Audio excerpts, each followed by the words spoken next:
different video for you today. I'm going to show you how I make plinths. Thought it might be interesting to shed a little bit of light on that. So we're gonna spend some time in the shed. Got my gloves. We are unlocked. No, we're not. There we go.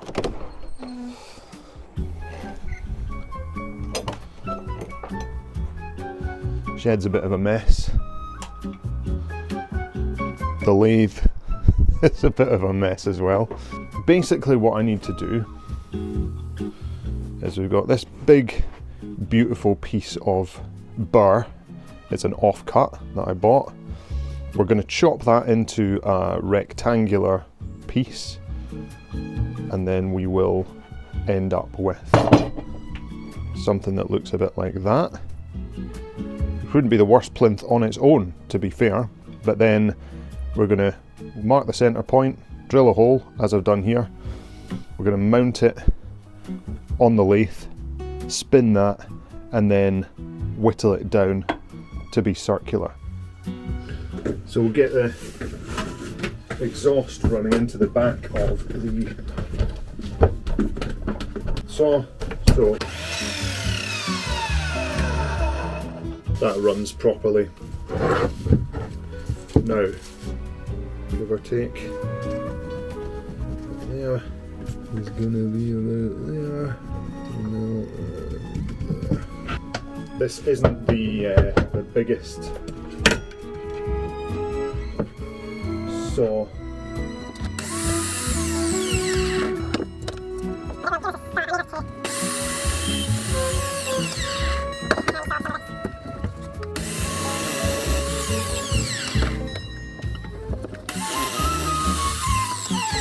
Get is not all the way down, of course.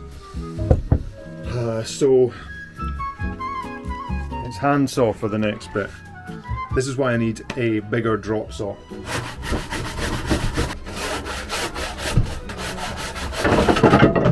Someone's watching this probably thinking, absolute amateur hour, but listen, it works for me, okay?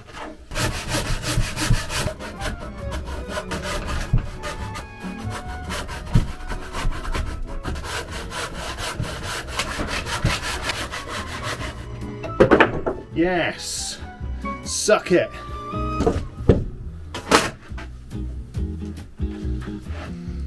That is what we wanted. It's not perfectly square, but it's a pretty good start, and there's a nice little sort of valley on there. Next step is we mark the cross, find the center point and drill a little hole. And you can probably eyeball this and it wouldn't be the worst.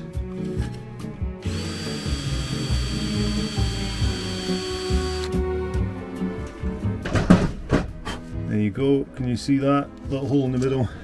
This hole needs to go in the spike so that the little jaws here can grip on the underside. And then we pull this side in to clamp it in place. What I've got is like a cap. So when I put it in, I put the cap on and use that to hammer on top of, so I'm not damaging the top of the plinth. Okay. That looks better. Let's get it in forward. Now,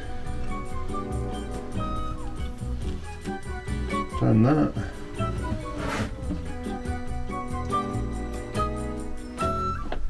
Clamp that in place. Okay. So what we've got now is the wood is locked in. It's not touching the bar, but it's close enough if I turn. I'm turning the handle here. It's locked in place with the pin, which does create a little dent, but I can live with that, and I'll shave the bottom off anyway. So now if we've got it forward and we start that running, it spins, and I can speed it up and slow it down. So then I use this piece of equipment with the tungsten carbide tipped, and I rest that on there and start to whittle away. So let's see if I can film some of this. That might be a good enough angle. Get the hammer out of the way. Got this, that gets rested on there. Headgear. Essential.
Stop there for a second. You can see it's only taken a little bit off.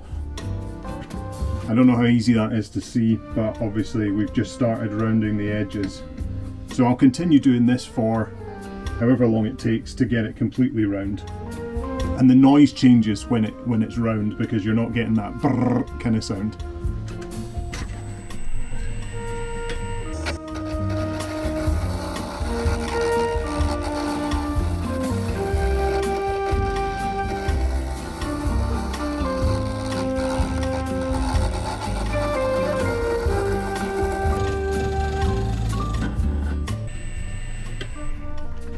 So what happened there was it caught and it started spinning independent from the clamp here. So what I need to do is retighten it as a result, which is kind of frustrating, but it happens if you're a bit overzealous with the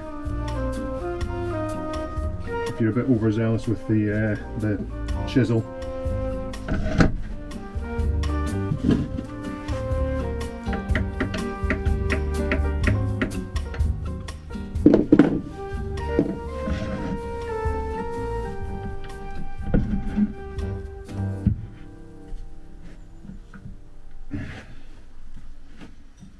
We can move this arm in a little bit closer as well now.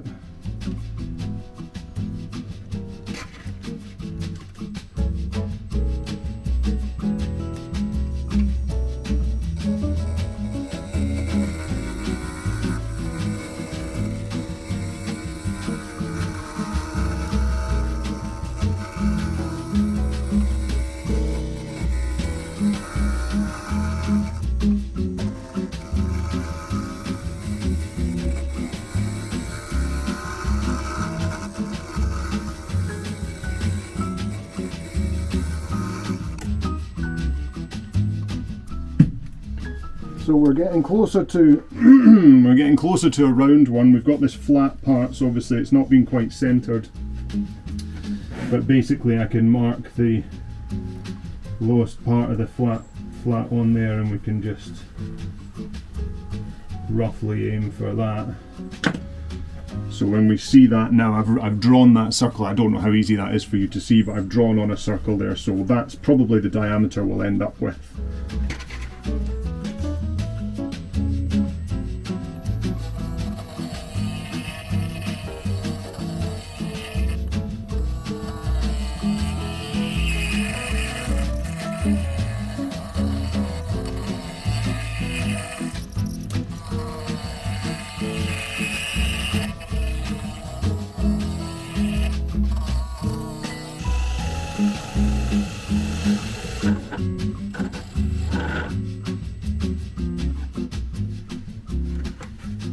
So close. We're getting really close, but it's caught again. And I'm not quite finished, so I'm gonna have to just get that back on there.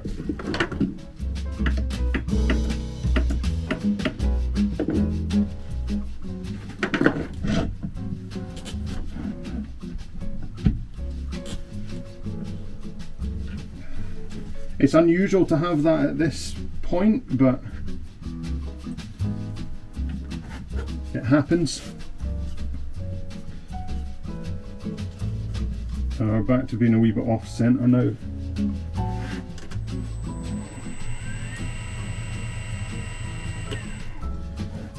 Okay, we can sort this out. Obviously it's getting smaller with every every turn.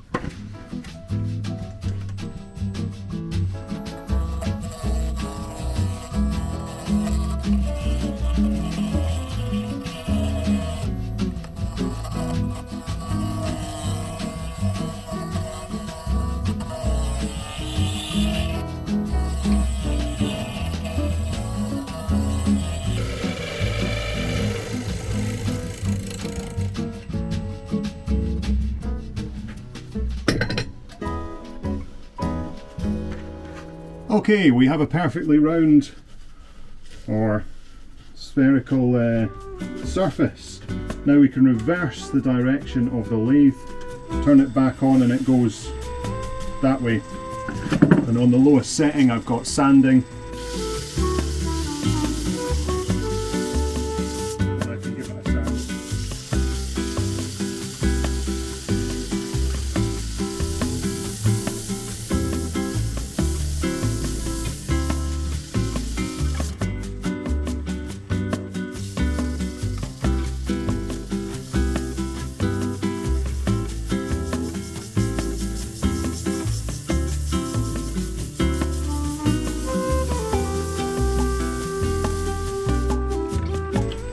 Trying to get it reasonably even all over.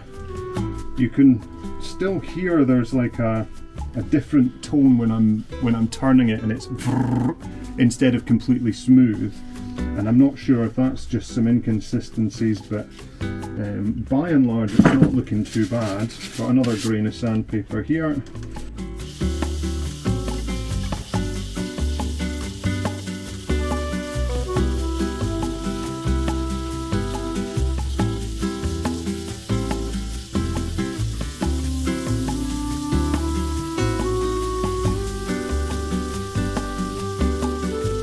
Obviously too fast and the friction will start to get a bit dangerous. That feels a lot smoother now. So let's take it off and have a look properly. Okay, you can see it closer up now on the plinth. I'll start it in nice and smooth over the top. It spins perfectly. You can see on the bottom the base is actually wonky, so what we'll do is we'll use the drop saw to cut a slice off the bottom there and make it completely flat before we sand the bottom. Just mark the spot. Don't need to chop that much off the bottom really.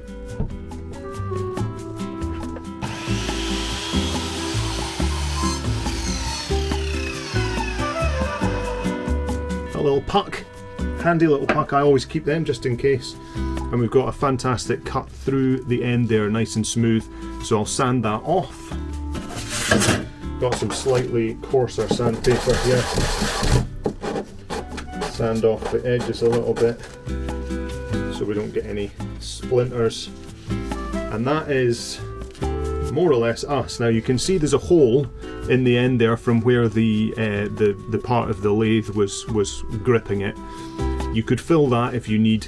I would leave that up to, well, we'll decide what happens when we use it ultimately. But yeah, we have our nice, lovely bit of turned burl with an interesting shape on the top, which is, I guess, ideal for like little dioramas or whatever. Saves you cutting into resin or anything like that. So, and you've got some nice, interesting bits of grain on the go.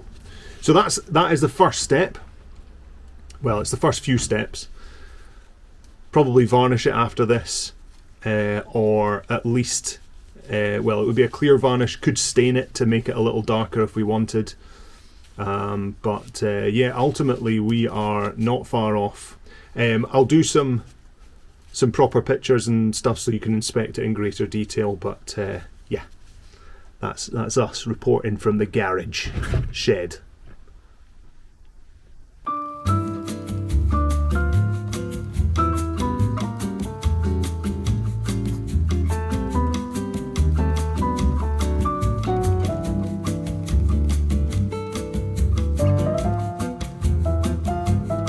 One last thing, we're going to do some satisfying vacuuming.